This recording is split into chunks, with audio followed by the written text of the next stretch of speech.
The Raptors are already thinking playoffs.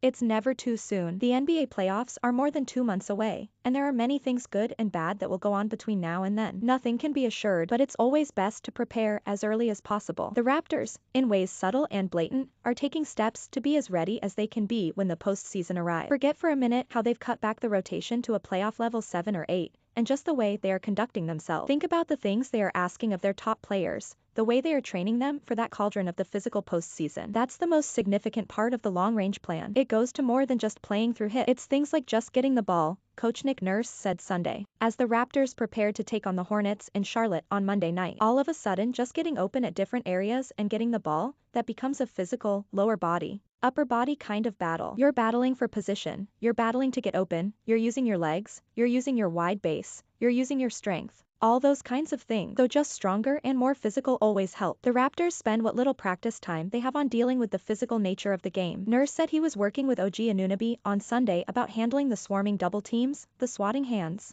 the crowding that make playoff games so hard and so special. It's impossible to completely replicate that in practice, but realizing it's coming and being forceful in games will pay off in the long run. We're trying to sharpen our toolbox a little bit, All-Star guard Fred VanVleet said Sunday. I think that helps a lot because we've been in some really physical games. A lot of times we're dictating the physicality in game. There are not many calls being made. You've got to be able to adapt and adjust. Just having a whole lot of scenarios and different circumstances and adversity to go through as a team, I think it makes you better in the long run. We've seen our share of it so far this year. Specifically, Nurse and the staff are asking more of Pascal Siakam and Anunoby, the team's most significant post threat. They don't want either of them to take the contact and complain about it. That does nothing for anyone. What Nurse wants is for both of them to fight through it, to finish plays despite getting clobbered and move on to the next possession. They want them to play playoff basketball now. I believe in the playoffs the hits come pretty consistently, and they don't get called, Nurse said. I think it's more of a case of, yeah, would love to figure out and learn a few little techniques. There is some stuff to work on there. But at this moment I'm just trying to say, stay on balance and stay composed, and try to power up through some of that stuff. The shortening of the rotation to a playoff level, and with the trade deadline Thursday, it's possible things will change, is another way the Raptors seem to be priming themselves. It'd be great for the baying hordes, who don't think playing 8 guys is sustainable,